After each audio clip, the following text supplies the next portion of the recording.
In this video, we explore the sovereign reign of the House of Tudor.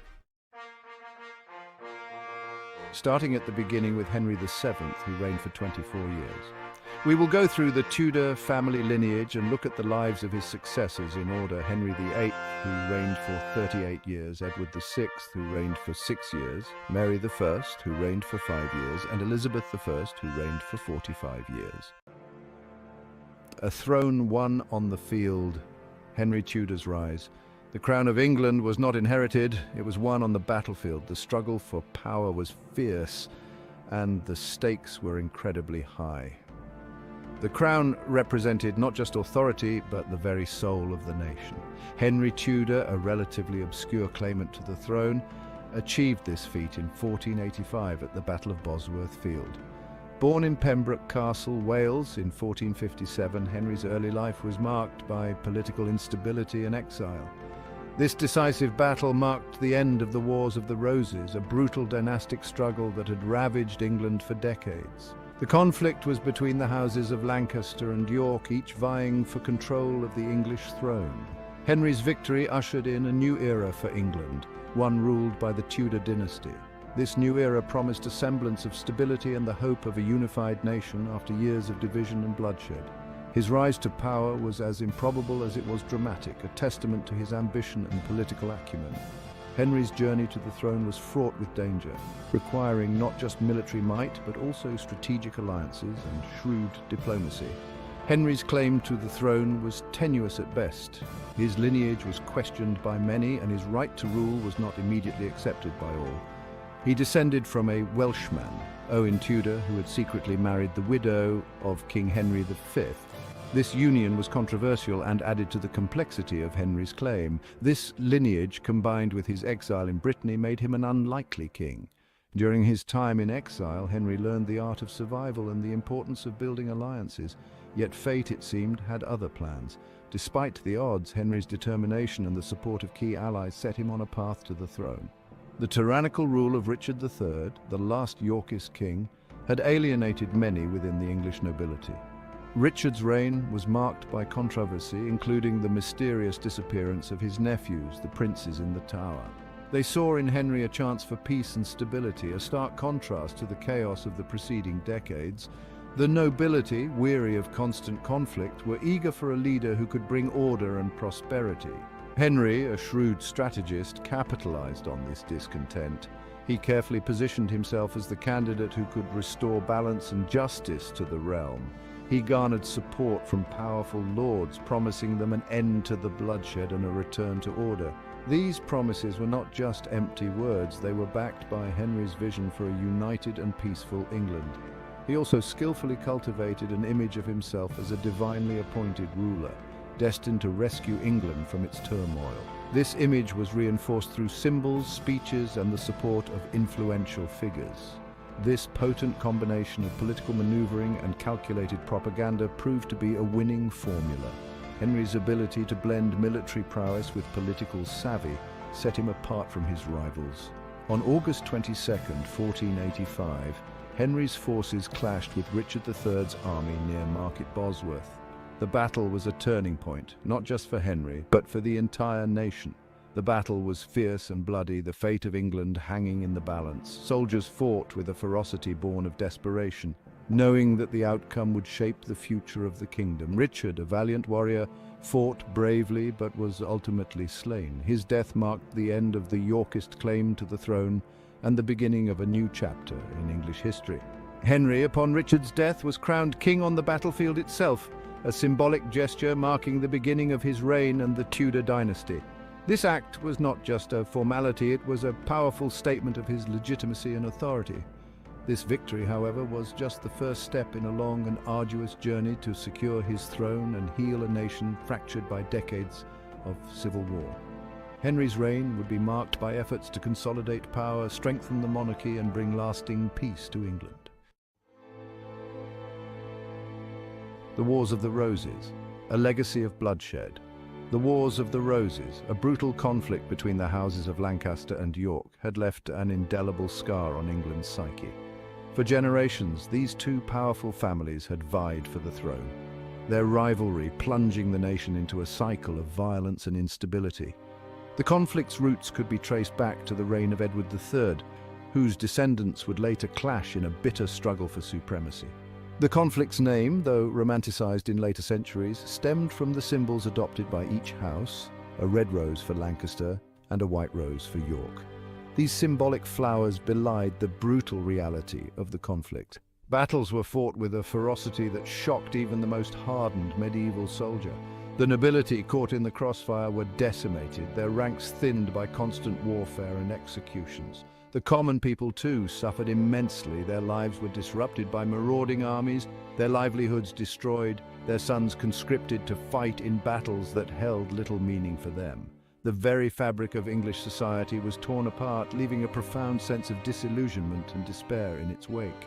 Henry Tudor, ascending to the throne amidst this wreckage, faced the daunting task of not only ending the war but healing the deep wounds it had inflicted.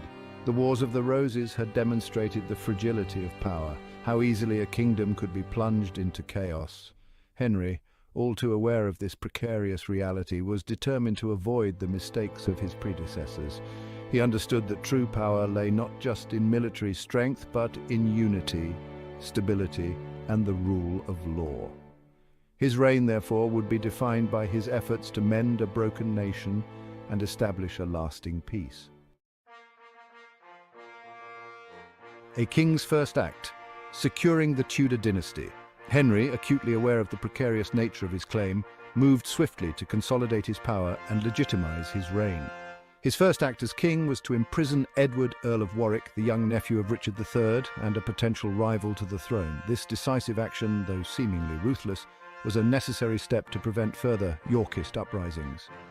To further solidify his position, Henry sought to marry Elizabeth of York, daughter of Edward IV and niece of Richard III. This union, uniting the warring houses of Lancaster and York, was a shrewd political move. It appeased the Yorkist faction, who saw in Elizabeth a rightful heir, and symbolized a reunification of the kingdom after years of division. The marriage was met with widespread approval, a sign that England yearned for stability and an end to the bloodshed. Henry, despite his political maneuvering, was a devout man. He sought and received papal dispensation for his marriage to Elizabeth, as they were distantly related. This demonstration of piety, essential in an age where religion held immense sway, further bolstered his image as a rightful and God-ordained king. He understood the importance of symbolism and spectacle in consolidating his authority. His coronation, held at Westminster Abbey, was a lavish affair, designed to showcase the splendor and legitimacy of his reign. He was crowned with St. Edward's crown, a sacred relic believed to have been used at the coronation of Anglo-Saxon kings. This symbolic act served to connect Henry to a lineage of revered English monarchs, further strengthening his claim to the throne. The Machiavellian prince centralizing power. Henry VII, often compared to Niccolo Machiavelli's The Prince, was a master strategist who understood the intricacies of power. He recognized that the feudal system, with its powerful and often rebellious nobles, posed a significant threat to his rule. To counter this, he implemented policies designed to centralize authority, curtailing the influence of the nobility and strengthening the monarchy. One of his key strategies involved the systematic dismantling of powerful noble houses. He achieved this through a combination of shrewd marriages, strategic appointments, and, when necessary, accusations of treason. Those who posed a threat to his rule were swiftly dealt with, their lands and titles seized by the crown. This ruthless approach, though criticized by some, proved effective in breaking the back of the old feudal order. To further consolidate his power, Henry established new legal mechanisms to enforce his will. He revived the Court of Star Chamber, a judicial body answerable only to the king. This court, operating without a jury and utilizing torture to extract confessions, became a powerful tool to suppress dissent and eliminate opposition. While effective in maintaining order, the Star Chamber's methods were often brutal and lacked due process, a point of contention that would later fuel opposition to the Tudors. Henry, a pragmatist, understood the importance of a strong treasury. He knew that financial independence was essential to reducing his reliance on the nobility and funding his ambitious agenda. He implemented a series of financial reforms, introducing new taxes and rigorously collecting existing revenues. He also skillfully exploited feudal dues and fines, further bolstering the royal coffers. His fiscal prudence earned him a reputation for stinginess, but it also laid the foundation for a financially secure monarchy. England in the 16th century, a land on the cusp of change, ruled by a young king who promised a golden age. Henry VIII, the second Tudor monarch, ascended the throne in 1509. He was just 17, athletic, handsome, and a scholar. The nation had high hopes for their new king, a stark contrast to his wary, miserly father, Henry VII. A true Renaissance prince, fluent in several languages and a patron of the arts, Henry excelled in sports, particularly jousting and hunting. Deeply religious, a devout Catholic, he even composed hymns and wrote theological treatises. His book, Defense of the Seven Sacraments, earned him the title Defender of the Faith from the Pope in 1521. Little did anyone know this defender would soon challenge the very foundations of the Church. His marriage to Catherine of Aragon, the widow of his elder brother Arthur, had produced only one surviving child, a daughter named Mary. The lack of a male heir weighed heavily on Henry's mind, setting the stage for events that would alter English history. Catherine of Aragon, daughter of the powerful Spanish monarchs Ferdinand and Isabella, had been a steadfast queen to Henry for almost 2 decades. She endured his numerous affairs, demonstrating unwavering loyalty and piety. Yet she couldn't provide him with the son he desperately craved. The death of their sons in infancy, leaving only Mary, fueled Henry's anxieties about the succession. He began to question the validity of his marriage to Catherine, his brother's widow. Theological arguments, fueled by his burgeoning infatuation with Anne Boleyn, led him to believe that God was punishing him for marrying his brother's wife.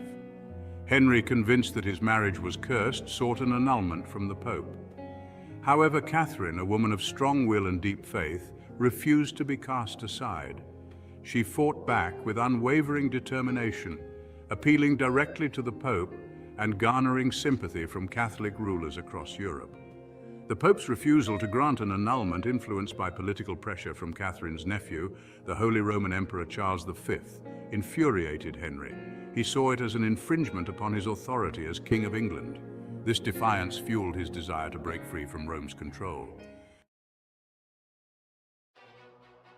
Anne Boleyn was unlike any woman Henry had ever encountered.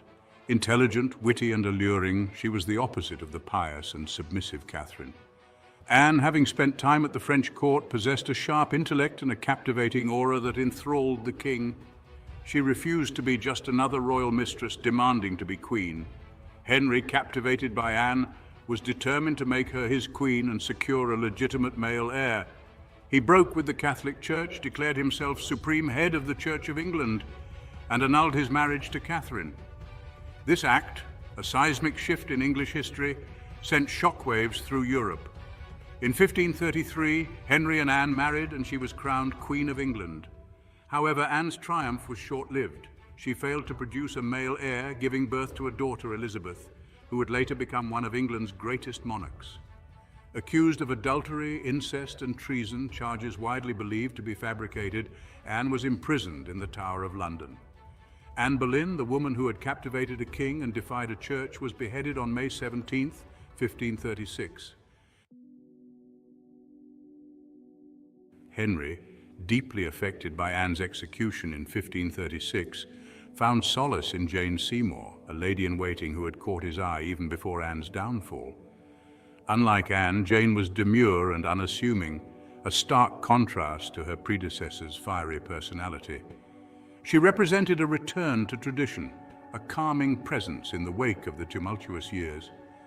Their marriage in 1536, though brief, brought a sense of stability to the kingdom. Jane provided Henry with what he had longed for, a male heir, Edward, who was born in 1537 and would succeed him as Edward VI. Jane's triumph, however, was tragically short-lived. She died shortly after giving birth to Edward in 1537, likely due to complications from childbirth. Her death devastated Henry, who saw in her the perfect wife and queen. Despite the brevity of their marriage, Jane Seymour held a special place in Henry's heart. Following Jane Seymour's death in 1537, Henry, driven by a need for a political alliance and seeking to further distance England from the Catholic powers of Europe, turned his attention to Anne of Cleves in 1539. Anne, a German princess, was from a powerful Protestant family, a strategic choice in a Europe increasingly divided by religion. A portrait of Anne, painted by Hans Holbein the Younger, depicted a woman of delicate beauty. Henry, impressed by the image, agreed to the marriage. However, upon meeting Anne in person in January 1540, he was deeply disappointed. He found her unattractive and lacking the sophistication of his previous wives. The marriage, a political maneuver rather than a love match, was doomed from the start. Anne, sensing an opportunity rather than a tragedy, agreed to the annulment in July 1540. She remained in England, enjoying a comfortable life and outliving Henry, who died in 1547. Following the brief and unsuccessful union with Anne of Cleves, Henry, now in his late 1540s and increasingly ailing, sought a young bride to reignite his passions. He found her in Catherine Howard, a lady-in-waiting who was a cousin of Anne Boleyn. Catherine, barely out of her teens, was lively, attractive, and naive, a stark contrast to the king she now called husband. Initially smitten by Catherine's youthful charm, Henry showered her with gifts and affection. However, their age difference and Catherine's lack of political savvy made for a volatile combination. Catherine, starved for affection and excitement, became entangled in a web of romantic affairs. Her enemies at court, sensing her vulnerability, exposed her secret liaisons. Accused of adultery, she suffered the same fate as her cousin, Anne Boleyn. Catherine's execution in 1542 sent shockwaves through the court. Catherine Parr, Henry's sixth and final wife, proved to be a woman of intelligence, compassion, and remarkable resilience. A well-educated woman, Catherine was a proponent of the Protestant faith and played a significant role in shaping the religious education of Henry's children, Edward, born 1537, Mary, born 1516, and Elizabeth, born 1533. She brought a sense of stability to the court, her intelligence and grace a calming influence on the aging and increasingly irascible king. Catherine, aware of the fate of Henry's previous wives, navigated the treacherous waters of court politics with remarkable skill. She acted as a mediator between Henry and his daughters, helping to reconcile the family riven apart by his pursuit of a male heir. Her ability to manage Henry's volatile temper and provide intellectual companionship made her an invaluable asset. Catherine's influence on Henry, though subtle, was significant. She encouraged his more merciful instincts and played a crucial role in securing the succession of his children. Catherine Parr's story is one of resilience, intellect, and the power of a woman's influence in a world dominated by men. Henry VIII's quest for a male heir had inadvertently triggered a religious revolution. His break from Rome, fueled by his desire to annul his marriage to Catherine of Aragon, had far-reaching consequences for England. The Act of Supremacy in 1534 declared Henry the supreme head of the Church of England, severing ties with the papacy. Monasteries, once centers of religious life and power, were dissolved, their wealth confiscated by the crown. This move, while enriching the royal coffers, also led to social upheaval as many people relied on the monasteries for charity and support. The English Reformation, however, was more about politics than piety. New religious doctrines were introduced, though England remained doctrinally Catholic in the early years of the Reformation. Henry, despite his defiance of the Pope, still held many traditional religious beliefs. The consequences of Henry's actions would reverberate through generations, shaping the destiny of England and its place in the world. Henry VIII, the larger-than-life Tudor king, left an indelible mark on England. He was a man of contradictions, a devout Catholic who broke with Rome in 1534, a loving husband who condemned two of his wives to death, a ruthless tyrant who oversaw a flourishing of arts and culture. His reign from 1509 to 1547 saw England emerge from the fringes of Europe to become a major power on the world stage. He invested in the Navy, building powerful warships that would lay the foundation for England's future naval dominance. He reformed the English legal system and government, centralizing power and creating a more efficient bureaucracy. He was a patron of the arts, his court a center of Renaissance learning and culture. Writers like William Shakespeare, 1564 to 1616, and Thomas More, 1478 to 1535, flourished during his reign. His legacy, however, is forever intertwined with the upheaval of the Reformation and the 6 wives who shaped his reign. Henry VIII was a complex and controversial figure. Henry VIII died in 1547, a shadow of his former self, his body ravaged by obesity and illness. He left behind a transformed England, a nation grappling with the legacy of the Reformation and the uncertainties of the Tudor dynasty. His children Edward ruled 1547 to 1553, Mary ruled 1553 to 1558, and Elizabeth ruled 1558 to 1603, would each rule England in turn, their reigns shaped by the tumultuous events of their father's rule. Henry's legacy is a tapestry woven from threads of power, passion, and paradox. He was a king who challenged the authority of the Church, broke with centuries of tradition, and reshaped the religious landscape of England. His pursuit of a male heir led to the downfall of queens, the rise of new religious ideas, and the establishment of England as a Protestant nation. He was a king of contradictions, a man of great intellect and immense cruelty, a devout Christian who challenged the very foundations of his faith. His reign was a period of immense change, a time of both great progress and terrible violence. Henry VIII's impact on England is undeniable. Edward VI, King of England and Ireland, lived a life far too short. Born on October 12, 1537, he was the long-awaited male heir of King Henry VIII and his third wife, Jane Seymour. His birth was celebrated with great joy and hope for the future of the Tudor dynasty.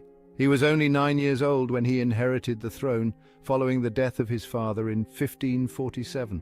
Despite his tender age, Edward was thrust into the complex and often dangerous world of royal politics. Despite his youth, his reign marked a pivotal period in English history. Edward was highly educated and deeply influenced by his tutors, who instilled in him a strong sense of duty and a fervent belief in the Protestant faith. Edward's commitment to the Protestant Reformation shaped the religious landscape of England. He implemented significant changes, including the introduction of the Book of Common Prayer, which standardized Protestant worship across the nation. It's a legacy that continues to resonate even today. The foundations laid during Edward's reign paved the way for the establishment of Protestantism as the dominant faith in England. While his rule was brief, its impact was profound. Edward's policies and reforms had lasting effects on English society, culture, and religion. Edward's story is one of ambition, religious fervor, and ultimately tragedy. His health began to decline in early 1553, and despite the best efforts of his physicians, he succumbed to illness on July 6, 1553, at the age of just 15. It's a reminder of how even the most promising lives can be cut short. Edward's untimely death led to a succession crisis, and his half-sister, Mary I, eventually took the throne, reversing many of his Protestant reforms, yet their influence can echo through the ages.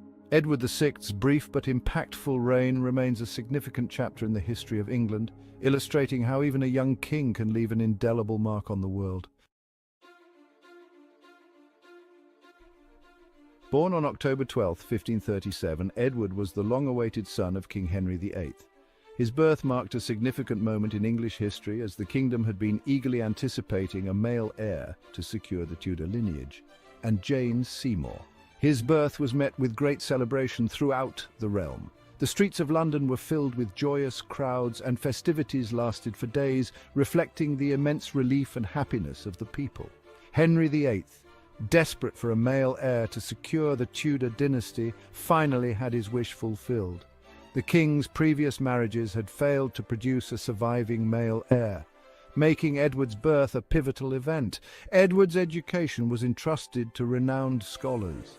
These scholars were not only experts in their fields, but also deeply committed to the principles of the Renaissance, ensuring that Edward received a well-rounded and progressive education. They instilled in him a deep understanding of Protestant theology and a fervent belief in its doctrines.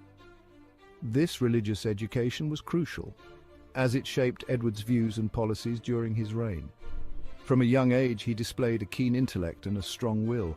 His tutors often remarked on his quick grasp of complex subjects and his unwavering determination to excel. These qualities, while admirable, would also be tested amidst the political turbulence of his reign. The young king faced numerous challenges, from religious conflicts to political intrigues, all of which required him to draw upon his education and inner strength. Edward was crowned King of England at the tender age of 9 following the death of his father, Henry VIII.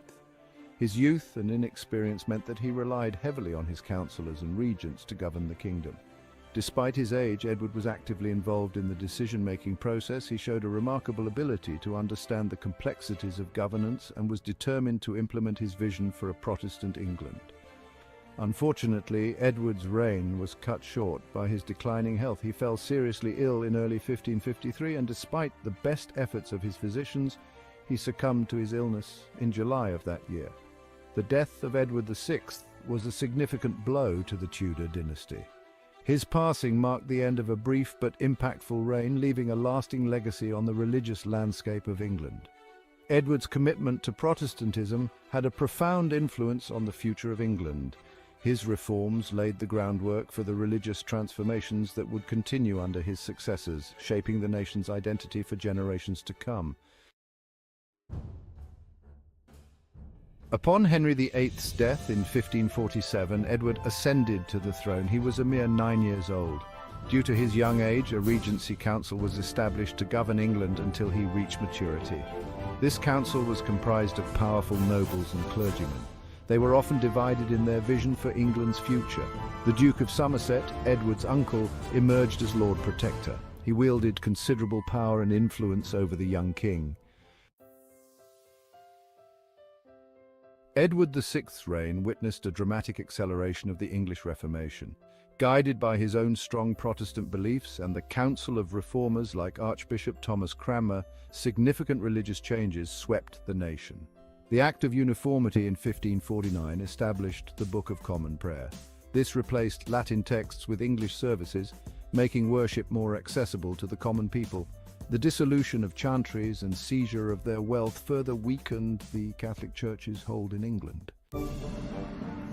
Somerset initially held sway. His ambitious reforms and military campaigns proved costly. His handling of social and economic issues led to unrest and rebellion. By 1550, his authority had waned. He was replaced as Lord Protector by John Dudley, Duke of Northumberland. Northumberland, a shrewd politician, consolidated his power and pursued his own agenda. He continued the Reformation, but with a greater emphasis on consolidating his own authority. Throughout Edward's reign, England grappled with religious and political divisions. The rapid pace of religious change alienated many who remained loyal to the Catholic faith. The shift in power from Somerset to Northumberland created factions and rivalries within the court. Economic instability, partly fueled by costly wars, added to the general sense of unease. It was a time of great uncertainty, with the young king's health a constant source of worry. Edward VI's health, never robust, deteriorated rapidly in 1553. He had always been a delicate child, and the pressures of kingship took their toll. By the beginning of 1553, it became tragically clear that he was unlikely to live much longer. Facing his imminent mortality, Edward, influenced by Northumberland, made a fateful decision. He attempted to alter the line of succession. This was done to prevent the throne from passing to his Catholic half-sister Mary. Edward's attempt to secure a Protestant succession by naming Lady Jane Grey, a distant relative, as his heir proved disastrous. Upon his death on July 6, 1553, at the tender age of 15, England was plunged into a succession crisis. Mary, with popular support, challenged Jane Grey's claim. The country was briefly ruled by Jane, who became known as the 9 Days Queen, but her reign was short-lived. Mary's claim to the throne ultimately prevailed. Mary I, a devout Catholic, sought to undo many of the religious reforms enacted during Edward's reign. However, the changes set in motion during Edward's brief time as king had a lasting impact.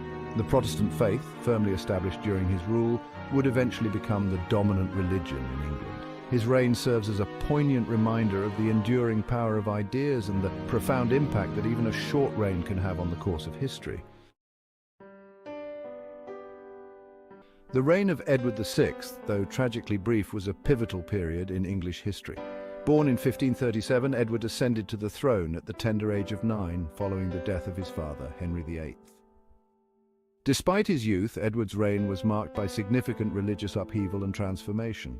Edward VI's reign, though tragically brief, was a pivotal period in English history.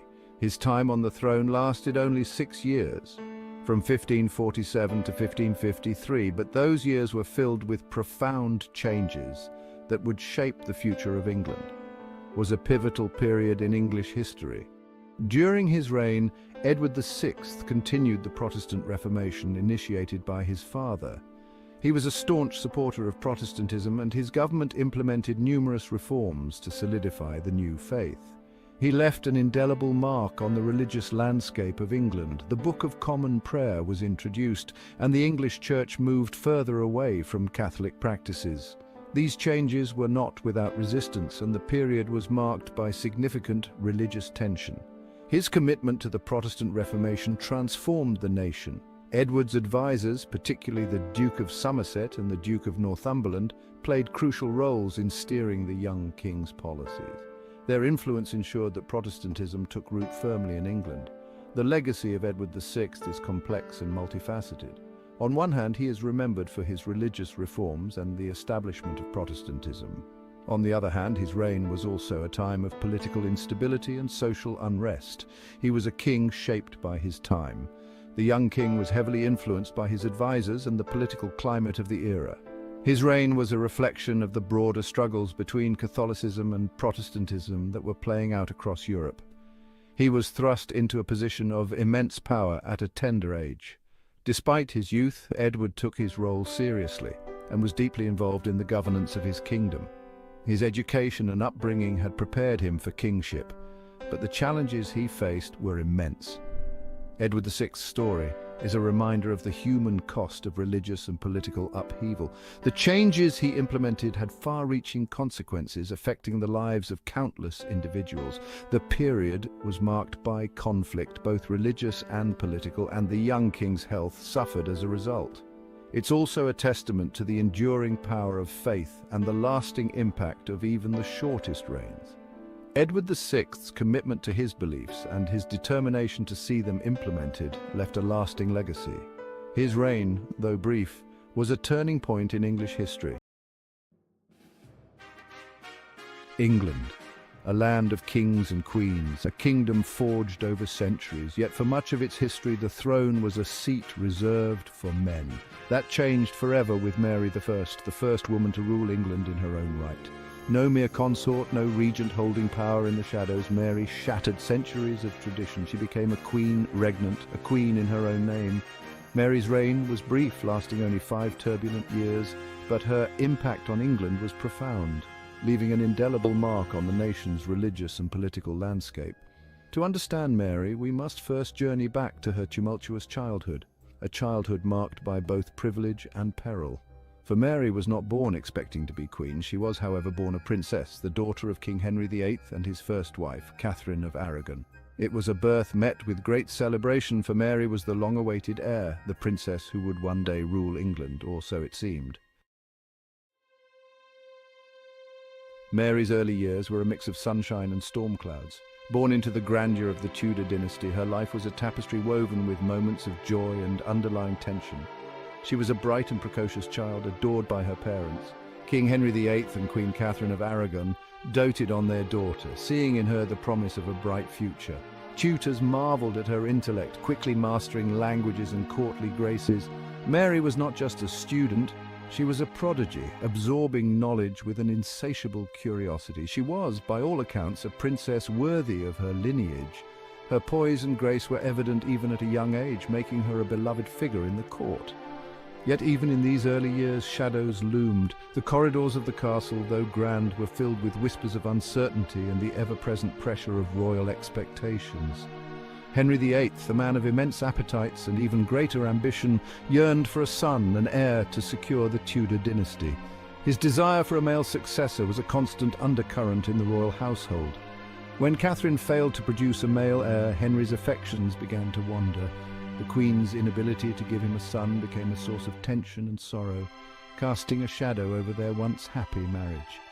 The court, a place of whispers and intrigue, watched with bated breath as the king's eye fell upon Anne Boleyn, a lady-in-waiting of sharp wit and even sharper ambition.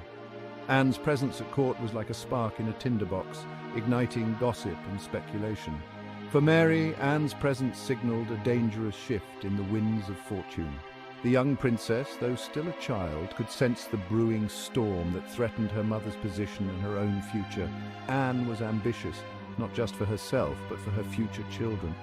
She envisioned a future where her offspring would sit on the throne, a vision that required the displacement of Mary and her mother, and she had caught the eye of the king. Henry's infatuation with Anne was no fleeting fancy. It was a consuming passion that would drive him to drastic measures.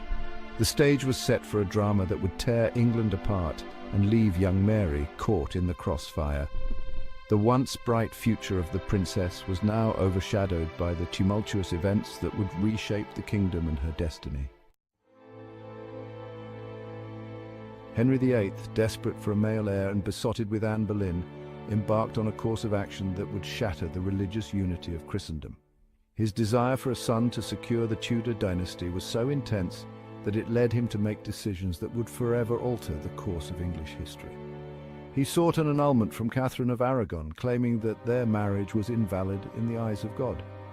The Pope, however, refused. This refusal was not just a simple denial, it was a significant political and religious statement. The Pope's decision was influenced by Catherine's powerful connections, particularly her nephew, the Holy Roman Emperor Charles V. Catherine, a devout Catholic and aunt to the powerful Holy Roman Emperor, would not be so easily cast aside. Her steadfastness and refusal to accept the annulment were rooted in her deep religious convictions and her royal lineage. She believed that her marriage was sacred and legitimate, and she was determined to uphold her honor and that of her daughter Mary. Henry, never one to be thwarted, took a drastic step. His determination to marry Anne Boleyn and secure a male heir led him to challenge the very foundation of the Catholic Church's authority in England. He broke with the Roman Catholic Church, declared himself supreme head of the Church of England, and granted himself the annulment. This bold move not only allowed him to marry Anne Boleyn, but also marked the beginning of the English Reformation, a period of profound religious and political upheaval. Catherine was banished from court, stripped of her title, and her marriage to Henry declared null and void. She was sent to live in increasingly remote and uncomfortable conditions, separated from her daughter and stripped of her dignity. This act had devastating consequences for Mary. The young princess, who had been the apple of her father's eye, found herself in a precarious and humiliating position. Overnight, she went from being a cherished princess to an illegitimate outcast. Her status was not just a personal blow, but a public declaration of her reduced standing in the eyes of the court and the country. Removed from the line of succession, she was declared a bastard and separated from her beloved mother. This separation was particularly cruel, as Mary was deeply attached to Catherine, who had been her primary source of comfort and support. The trauma of this period would leave a lasting scar on Mary's soul. The emotional and psychological impact of being declared illegitimate and losing her mother was profound. It shaped her character and her future actions as she grew older. It would also forge within her a steely resolve to reclaim her birthright and restore England to the Catholic faith. Mary's determination to right the wrongs done to her and her mother became a driving force in her life, influencing her decisions and her reign as Queen of England. When Mary eventually ascended to the throne, she worked tirelessly to restore Catholicism in England. Her reign, though controversial and marked by religious persecution, was a testament to her unwavering commitment to her faith and her mother's legacy. The events of her early life had indelibly shaped her, leaving a legacy that would be remembered for generations. Section 4. The Crown Restored. The years that followed were a time of great upheaval and uncertainty. Anne Boleyn, triumphant, became queen and bore Henry VIII a daughter, the future Queen Elizabeth I. But Anne's time in the sun was short-lived. She failed to produce a male heir and fell from Henry's grace, eventually meeting her end on the executioner's block. Henry married 4 more times, seeking both love and a male heir. His only son, the frail Edward VI, eventually inherited the throne upon his father's death. Edward, a devout Protestant, continued his father's religious reforms, further alienating Mary, who remained a steadfast Catholic. Edward's reign was brief. He died at the age of 15, leaving no clear heir. England, still reeling from the religious turmoil of Henry VIII's reign, was plunged into a succession crisis. It was a crisis that Mary, despite years of being sidelined and underestimated, was ready to meet head-on. Section 5. England returns to Rome. Edward VI's death set the stage for a power struggle. The young king, who had been a staunch Protestant, left behind a kingdom fraught with religious tension and political uncertainty. His untimely demise at the age of 15 created a vacuum that many were eager to fill. The Protestant faction, fearful of Mary's Catholicism and her potential to undo their reforms, threw their support behind Lady Jane Grey, a distant relative of the king. Jane was seen as a more palatable option for those who had benefited from the Protestant Reformation and feared a return to Catholic rule. Jane, a pawn in their Game of Thrones, was proclaimed queen. Her ascension was orchestrated by powerful nobles who sought to maintain their influence and protect their interests. However, Jane's reign was short-lived and fraught with challenges, but Mary was not so easily denied her birthright. With a fierce determination and a strong sense of legitimacy, she began to gather support. Her claim to the throne was not just a matter of personal ambition, it was a fight for her family's legacy and the future of England. She rallied her supporters, appealing to the deep well of loyalty that still existed for the Tudor dynasty. Her cause was bolstered by those who remembered the stability and prosperity of her father's reign and hoped for a return to those days. The people of England, weary of turmoil and eager for stability, flocked to her banner. They saw in Mary a chance to restore order and bring an end to the uncertainty that had plagued the kingdom since Edward's death. The coup d'etat faltered. Jane Grey was deposed after a mere 9 days on the throne, and Mary Tudor, the daughter of Henry VIII, was finally crowned Queen of England. Her coronation was a moment of triumph, not just for Mary, but for all those who had supported her claim. Her ascension marked a turning point in English history. It was a moment that signaled the end of one era and the beginning of another, as Mary sought to steer the country back to its Catholic roots. For the first time, a woman held the reins of power in her own right. Mary's reign was groundbreaking, not just because of her gender, but because of the significant changes she sought to implement. Mary, devout and determined, was committed to steering England back to the Catholic faith. Her religious convictions were deeply personal, shaped by her mother, Catherine of Aragon, and her own experiences of persecution under her father's and brother's Protestant regimes. She would become known as Bloody Mary for her harsh persecution of Protestants.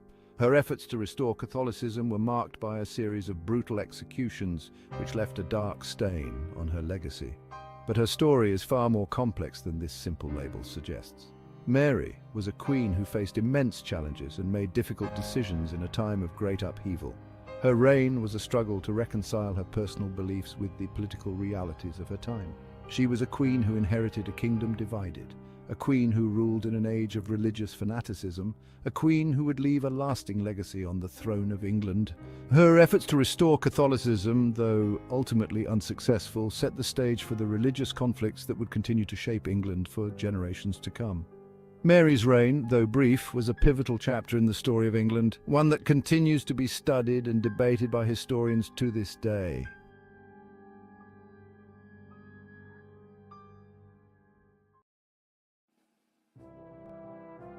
Elizabeth Tudor's path to the throne was fraught with peril. Born in 1533, she was a princess, yet her claim was precarious. Declared illegitimate after her mother, Anne Boleyn, was executed, Elizabeth endured a tumultuous childhood. Her older sister Mary, a staunch Catholic, viewed Elizabeth with suspicion, especially as she represented the Protestant faith.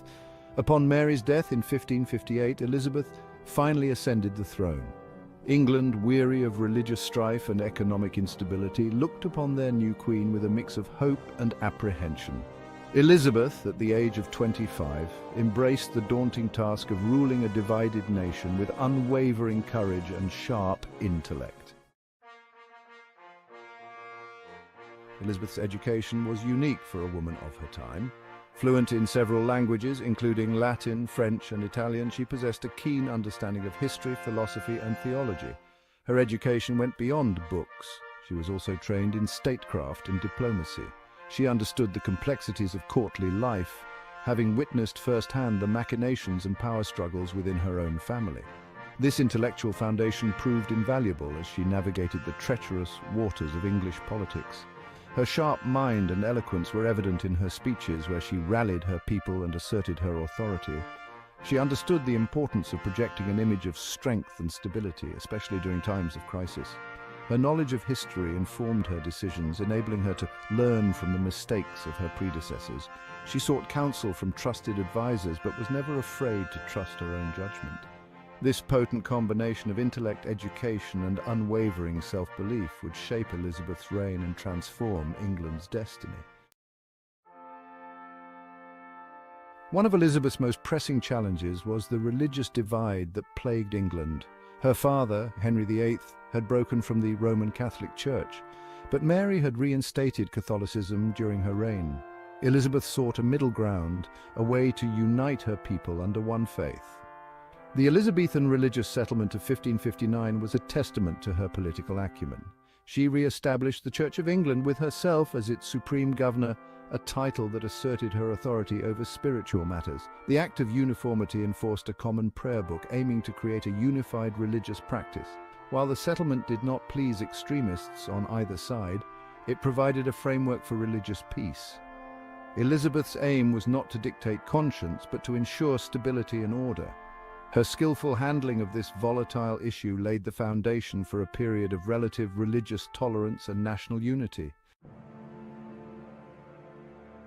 By the late 16th century, tensions between England and Spain had reached a boiling point. Spain, a Catholic superpower, saw Elizabeth as a heretic and a threat to their dominance. In 1588, King Philip II of Spain launched the Spanish Armada, a vast fleet of warships intending to invade England and depose Elizabeth. Outnumbered and outgunned, England's navy, aided by stormy weather, fought valiantly. Elizabeth rallied her troops with stirring speeches, famously declaring that she would fight alongside them. "I know I have the body of a weak and feeble woman, but I have the heart and stomach of a king, and of a king of England too." The defeat of the Armada marked a turning point in English history. It was a victory against overwhelming odds, a testament to the courage of the English navy and the unwavering spirit of their queen. The victory solidified Elizabeth's image as a defender of the faith and a protector of her people.